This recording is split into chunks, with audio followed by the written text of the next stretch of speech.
Yeah, so Meera, the question, is it clear or not? Yeah, I just got a feeling Aphala Kankshibhir Yajnaha is a Samasta Padam. That's what I thought. That's why. Yeah. I was only wondering why is Manaha Samadhaya? Should it not be Manaha Samadhayena? Manaha Samadhaya. Samadhaya is Lyabanta. Lyap. Samadhaya is not Chaturthi. Samadhaya is Lyabanta. Like Kritva. Kritva and or Nyatva. Samadhaya. Gamya. Gamya. Yeah. So it's Labanta. Having focused one's mind on it. That's the meaning of Samadhaya. Yeah, Premaji, go ahead. My question is out of context, but somehow that came to my mind, so I thought I'll ask. Bitter things, sour things, astringent things are detrimental to our health. But it suddenly occurred to me when we are doing the ceremonies for the Shraddham, etc., we do offer bitter gourd or pavakai. Parikai? So how does it, somewhere there seems to be an indiscrepancy there. Yeah, so you have to put the word Ati. Shankaracharya says, you have to put the word Ati in front of all these words. Very bitter, very salty, very, etc. Very, very, very. So I don't think Shankara is opposed to having bitter foods. Okay? And Nellika, you know the story, Shankara, this particular Nellika story is there. Kanakadhara Sotram is there, gooseberry. And so gooseberry, some people can't eat gooseberry because of its unique kind of taste. So I don't think there is any problem with eating any of these foods. Ati is the key there.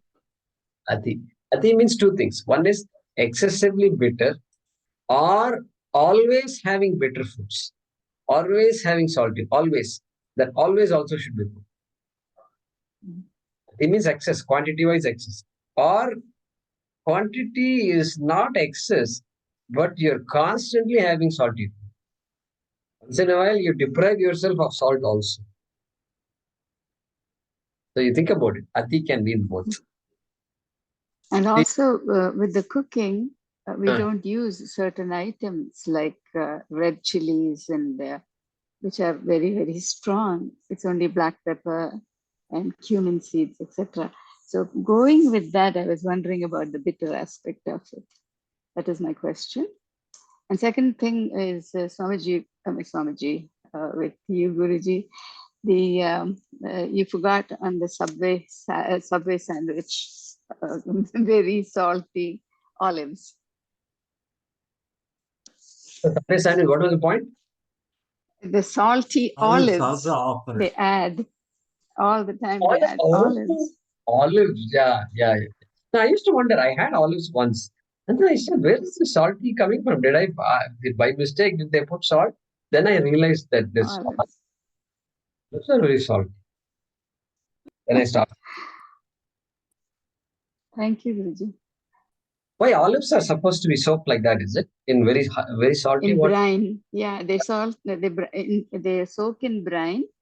And then if you want the salt to be a little less, they wash it. Like a pickle. They soak it like a pickle, like animanga. No, they put the salt for preservation purposes. You're right, vinegar and salt. Yeah. Any of this one, you can ask them, don't put it. They'll do it. In Subway, even you can tell them that I don't want the bread made with the egg. Eggless bread, and then also lettuce, and then also you can tomatoes, or you can ask them whatever they will do it. And also even the oat gloves bread. is a good habit. Changing the gloves because they'll be touching the meat. With the same gloves, the vegetarian means that they will, okay, this vegetarian. Right. Yeah, ask. That's a good because habit. they are used to it. Mind. So for people who are not used to it, it's a point. The gloves make a big difference somehow. You know what?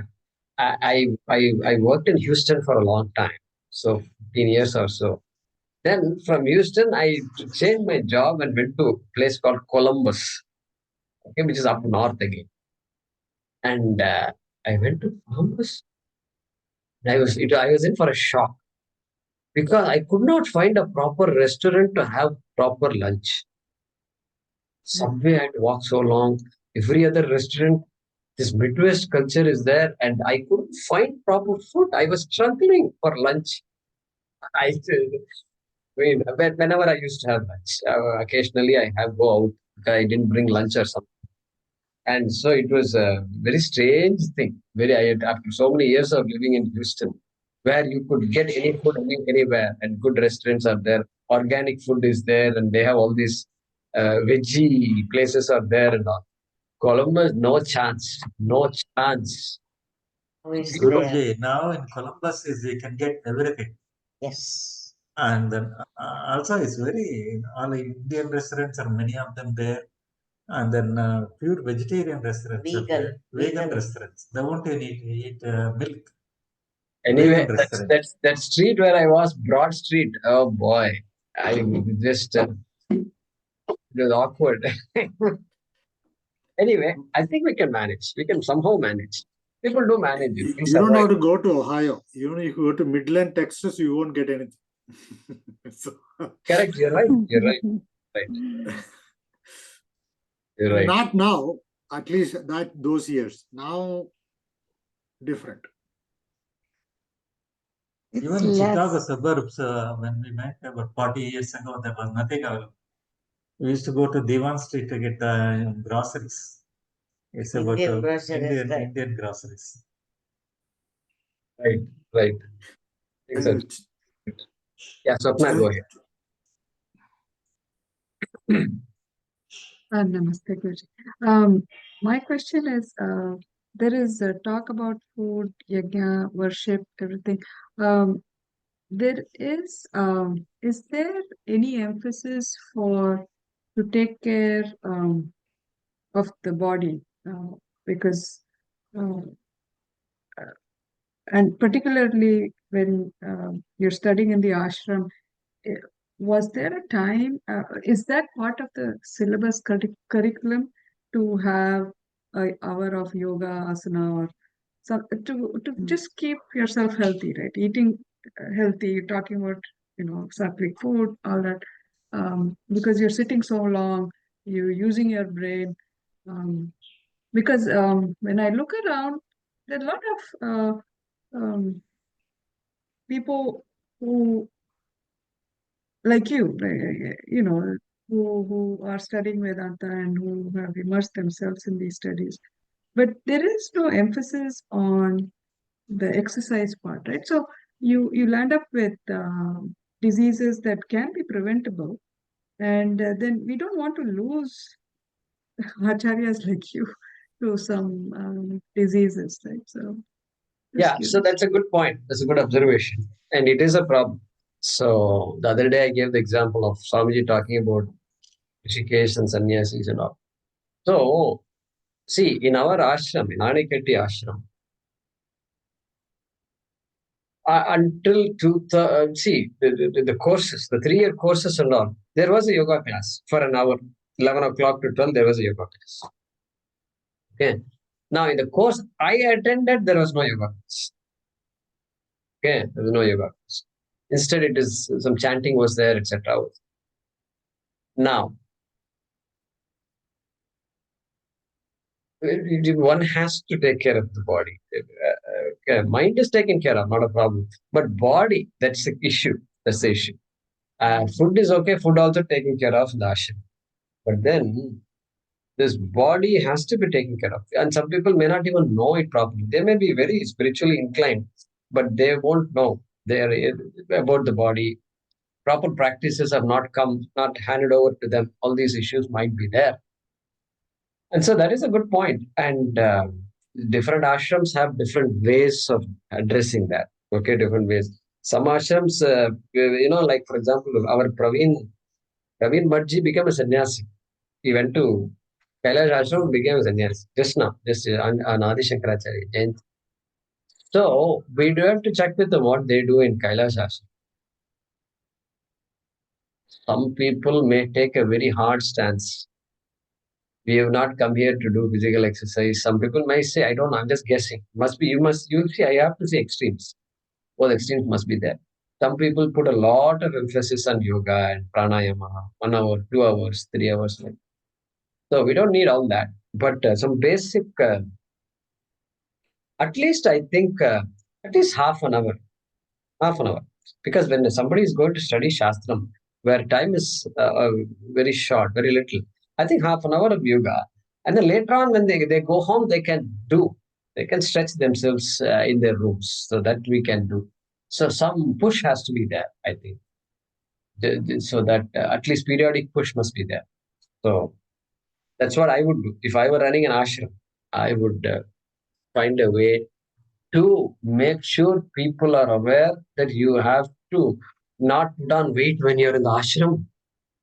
Somebody says, what is this? 3 years you are there, you gained 50 kilos. We can't recognize it. That's not acceptable. Because food is available in plenty, right? That too, Swamiji's direction has always been what? Nobody who comes to the ashram will leave without having food. Even if we go bankrupt, we will give them food. This was his orders. Because people complain, our funds are running low. That's what he said, no. If you want to live in the ashram, if you want this ashram, this is the rule. Otherwise, we'll shut down the ashram. I'll go, I have places to go. I can go to Rishikesh, I can be my voice. Then people kept quiet. They never brought this topic up. This is the mind thinks like that. People are coming and going, unknown people are coming and having food. This kind of thinking will come. Anyway, that's that. So, but that's a good point, I agree. And even Krishna's advice also, it looks like it's in the similar direction. Pranayama and all he talks about. So he assumes people who come here, they know how to take care of themselves. Pranayama is required. Calm mind is required to study the Shastra. Proper body is required to study the Shastra. And so this yoga itself, I think, was invented because of all these things. Because the spiritual tradition is what made us fine-tune our idea of health and Ayurveda and all. They just fine-tune, karke they must have come up. So yoga and all is, Hatha yoga is so advanced, my God. There's so many different poses, this, that, and very fine thing. If you have this disease, you must do these 3 exercises. Too advanced, in my mind. Krishna also mentioned about Ahimsa, Guruji. Not taking care of your body is Himsa. Yeah, correct. Of course. And 100%. Guruji, we felt that even yoga can be classified as Satvika, Rajasika, and Tamasika. When you're working on the body, it is Rajasika, Tamasika. When you're working on the mind, it is Satvika. Hey, we should add, I think Sunira and Narayan should come up with 3 shlokas. Only 3 shlokas. And what is a Satvika Yogasana, Satvika Hatha Yoga, and then Rajasika and Tamasika. Or at least in English you should come up. He already said, I thought, Samatvam Yoga Uchyate. There it is not referring to Hatha Yoga per se. But in general, everything comes under that. I don't know, what do you call this? What is that? Bikram yoga, right? Bikram. Tamas. I would say Tamas. Bikram. It's called Bikram. It is done at 110 degrees. Yeah. No, which category? Ati Ushna, Rajasika Yoga. See, basically, when you start your practice session, you typically want the body to warm up, to heat up, so that you don't have an injury. I mean, that is the purpose why you started Surya Namaskara. Dynamic practices, so that your flexibility, your body temperature keeps increasing. In fact, during the yoga practice, you are not supposed to wipe your sweat with a towel. Okay. You're only supposed to rub it on your body, so that you retain the heat, because the sweat is actually a byproduct of your muscles getting heated up. So as the muscles get heated up, your probability of an injury keeps reducing. Right. Right. That's why you don't want to cool it off. So Bikram tried to take the shortcut, I think. Why should I waste so much time on doing preparation? Let me get into the practice directly. Oh, okay. Vikram. I also have a question, Guruji. Okay, Maheshji is there. Maheshji, go ahead. Yeah, a couple of things. One, I'm next in line, Mahodaya. Yeah, sure. no, you want to go ahead, Raise your hand. Haraprasad? Yeah, I did, but it went away. Oh, okay, Yeah, you can yeah, go ahead. Yeah, Haraprasad, go ahead. You can speak now. You're unmuted. Okay.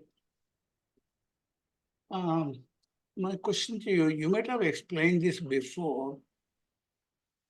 Why Sukshma Mahabhutas, Pancha Sukshma Mahabhutas are called Pancha Tanmatras? Tanmatrat. Okay. So, Tanmatram, Tadmatram. Only that, the pure Panchabhuta, the pure Akasha, the pure Vayu. Bhuta is that, right? Panchabhuta is five bhutas, right? First one is Akasha. Akasha alone. Akasha alone. Matra means by itself. Matra means by itself. Tan matram. Tad matram. Akasha matram. Vayu matram. Agni matram. Okay? And therefore they are called tan matram. Tad bhuta matram. You follow what I'm saying? In our language also we have something called matram. Ni matram po. Ni matram po means you go by yourself. I'm not coming with you. Matra, that matram, just tan matram means because it's by itself pure. When you want to refer to that pure entity, ekabhutam, it is called tan matram. Okay. A technical word again, tan matram. You can say Shuddha Akasha. Okay, that is tan matram. Okay. That literal meaning is that alone. That is the meaning of tan matram. Okay. Dhanyavada, Mahavir. That's Sure. all I wanted to know. Thanks, Haraji. Yeah. Mahesh, right. When I was adding on to what Swapna ji said, one thing I noticed when I was young, we used to have, I mean, other than ashram and all, even our priests, for example, if you see at least those days when I was in school, they used to be all quite fit. Nowadays, if you see, many of them are obese. And the reason I believe is because those days people used to go from one house to another by walk or by bicycle. So that is itself is an exercise. Now everybody drives a car or a two-wheeler. The way of life has changed with the result, now unless you do something specific exercise, your body is deteriorates. So that's what. Another thing is, in the last class I mentioned something about this food which was said in the Chinmaya mission, and I happened to read the commentary by Swami Chinmayananda. So for that word in this sloka, that is yadayamam. So he says that one yam, every day there are 8 yamas. So each yama is 3 hours. So any food which is more than 1 yama old or thing, it is not. That is what the category of yada yama. That's what he explained. Correct. That's a correct derivation. Yes. And then says, and then he added a comment saying that in these days of canned food, preserved fruits, and stored vegetable and things kept in the refrigerator, almost a substantial majority of us have come to love stale food. Yeah, that's a true Yeah, statement. that is something which I heard a couple of years ago. I just so happened to read this yesterday. So that is why, because I remember he talking about refrigerator a few years ago, not he, one of his disciples. Correct. Good point. Yes. And yamam, yata yamam, you're right. It's a duration of time. And duration. And also it said that paryushidam, right? Paryushidam, he says that actually in that his disciple said it not only cooked overnight and all that, it also fermented food. Okay. Fermented. So he said, fermented food, actually, if you really look at it, bread is a fermented food. Or any alcoholic drinks like, beer and all. Idli is fermented. Yeah, fermented foods. So, or even things like, many other fermented, but I know olden days used to have it in my house because there were no refrigerator. People used to, like, for example, leftover rice, they soak in the water. And right. That could, so I'm saying. So that's what, I mean, he was referring to the alcoholic drink, basically beer, because that more relevance to, say, US per se. Anyway, so I thought I'll make the. Yeah, good points. He explained well the yatayam. Yatayam. Yeah, good, very good. Very good points. Yeah. Yeah, so the sparge that you soak the rice overnight, and then commonly we used to have that food in the morning, soaked rice. And it's called payed. And obviously fermenting. You can see bubbles, gas bubbles coming out. Fermenting. So it is supposed to have some B complex and all. Correct.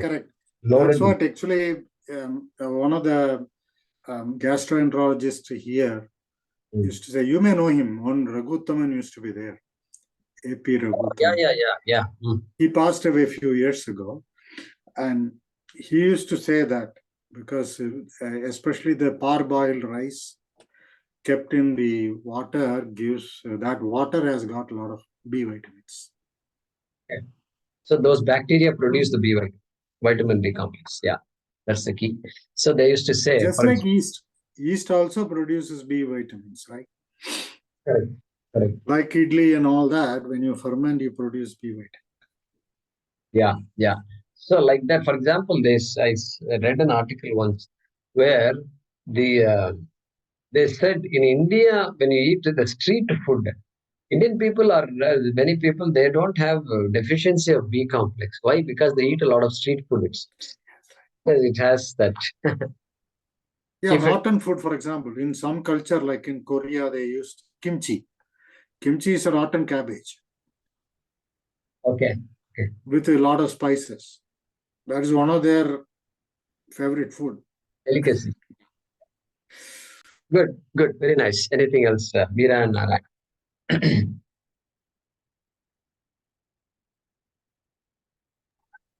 Yeah, Guruji, this Sattvika Priyaha, Rajasika Priyaha, is it like, as you said, that the person who is enjoying it, his mind gets into some kind of intensity, will calm him down and give him that feeling of happiness, something like that?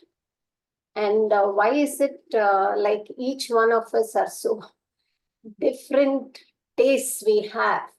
Like, because none of us know the other person's experience, right? So, like the sweet, what I feel, probably I'm okay with one something, and somebody else wants more of it to calm down the mind, if I assume that it's calming down the mind.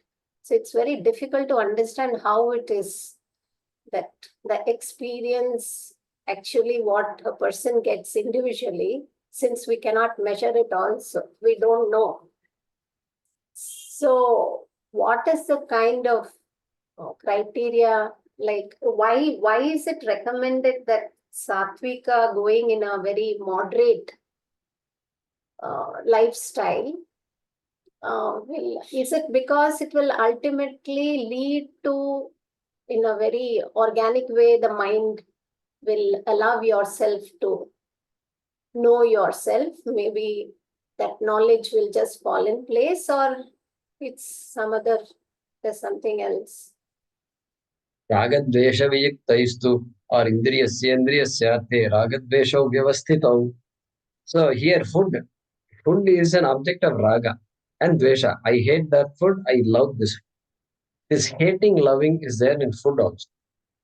And the main thing, food only. See, everything else said, but food, everybody has to have food 2 times a day, 3 times a day, 4 times a day, how many times?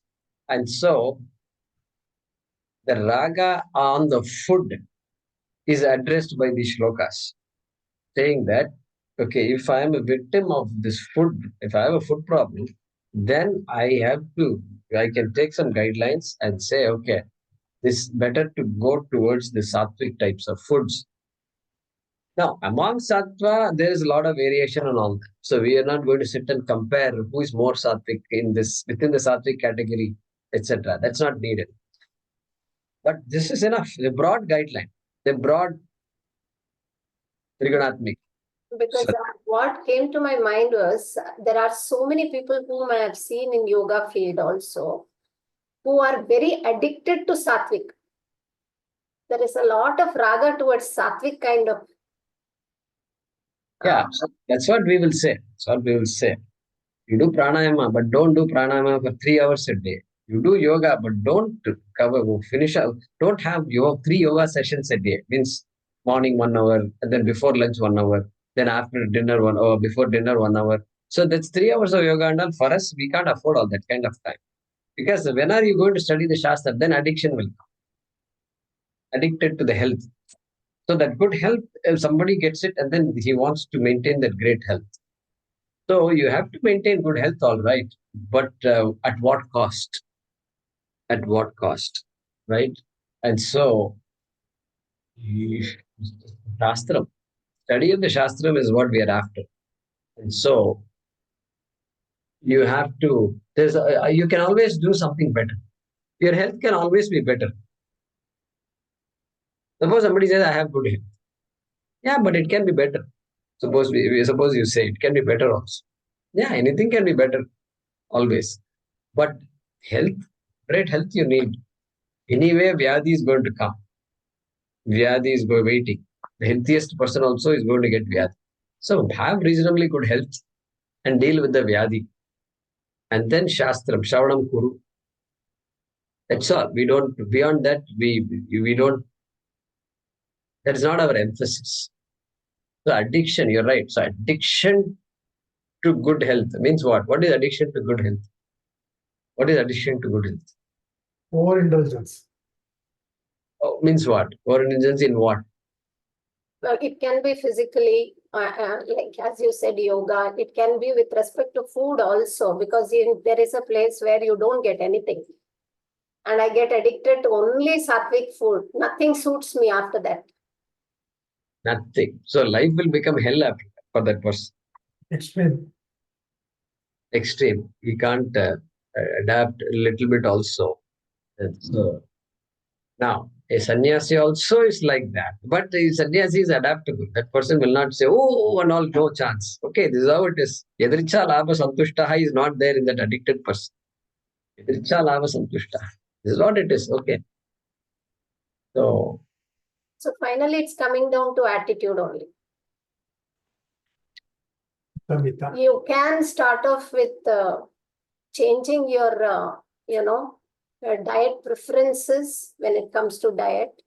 Diet preferences, you have a choice.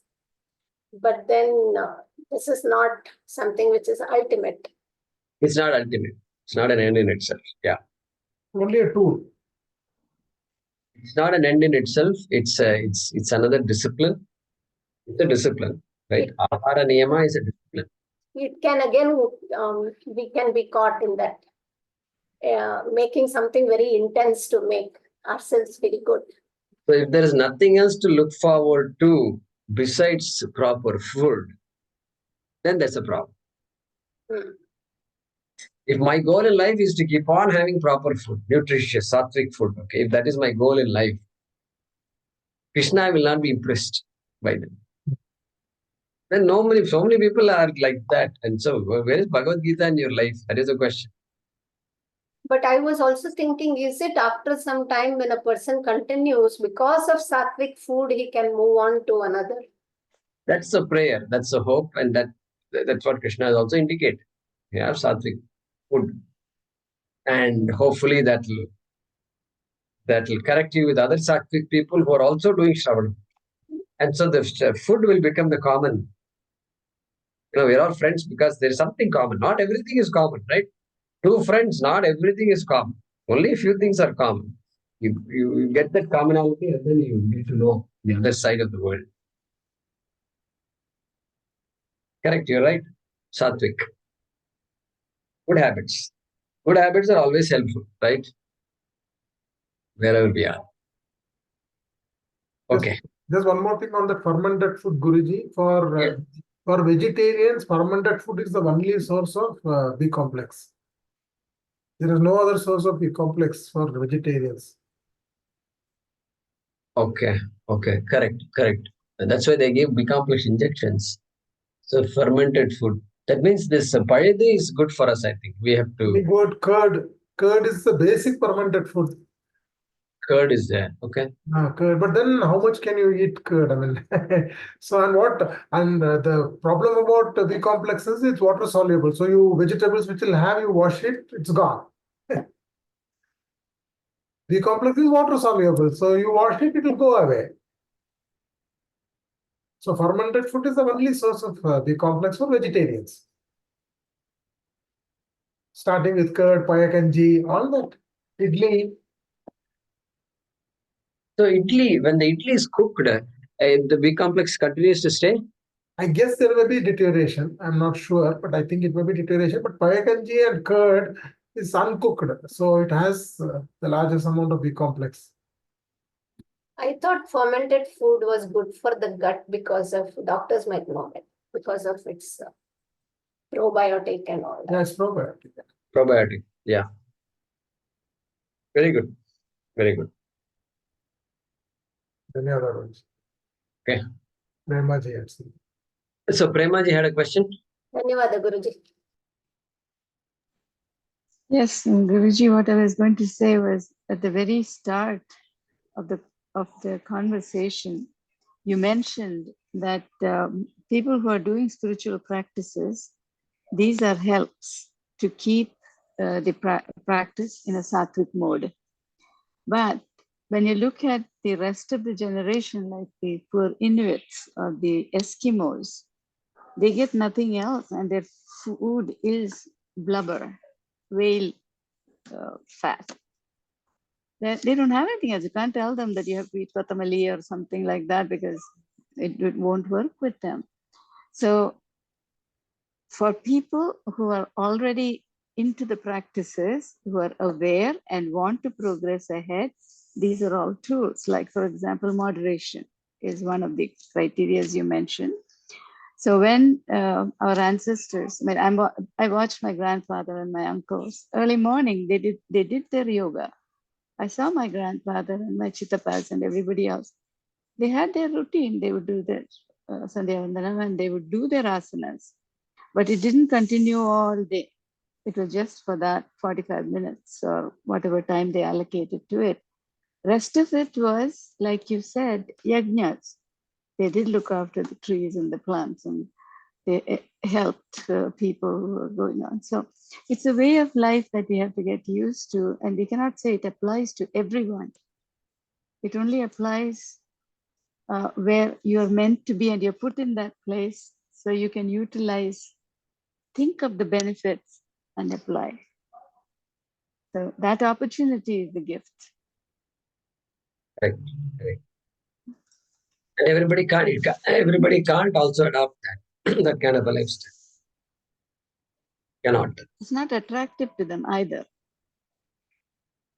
The Tamasika and all is there. Tamasika, Rajasika, Sattvika. Yeah, they can call us weird. The idea is not to be weird, but those teachings are so beneficial and so uplifting. But you have to experience it to know, like eating sugar. And some people don't like sugar either, so it's a choice.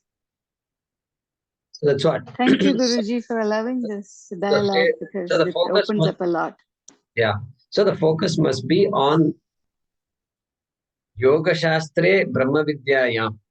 Okay, that is what this every chapter is supposed to be. That becomes a focus. Then everything else is a tool, addition. Okay, you help yourself with these kinds. Never get lost in some. So if somebody says, Thank no, you, I must, doctors advise me to take cod liver oil. Can I study Bhagavad Gita? If somebody asks, what will you do? Okay, take cod liver oil, come and pay attention to what I'm saying. That's all it is. We are not going to lose sleep over this. Okay, correct. It's an animal product. Yeah, it's a separate topic. Yeah. Are you doing Panchamaha or not? They are helping animals and plants. Okay, good. If you have to take cod liver oil, take cod liver. We are not going to waste our life arguing about that one tab. Okay. Good. Thank you. Because why I said, I don't know why cod liver oil came out of me. Young days, somewhere somebody, I think my father purchased cod liver oil for me, I think. Otherwise, I wouldn't know this thing. I wouldn't know this cod liver oil. I think it's a liver of a fish cod, I think, right? That's what it is. My God. Correct. I don't, if I really took cod liver oil, I'm shocked that I did that. I think it was a time when I didn't know without this thing. Anyway, I don't know why you said that. Just came cod liver oil. It was commonly given to children those days. Oh, Yeah, commonly given, saying bone development, muscle development, and all that. Immunity development. It's commonly given. It's prescribed to vegetarians, especially. Yeah. today also parents give cod liver oil tablets to children. Today awareness is more, I guess. So, but cod liver tablet exists even today. Okay. Anyway. Om Namo Bhagavate Vasudevaya Dhanvantaraye Amrita Kalasha Hastaya Sarvamaya Vinashanaya Trailokyanataya Shri Mahavishnave Namaha.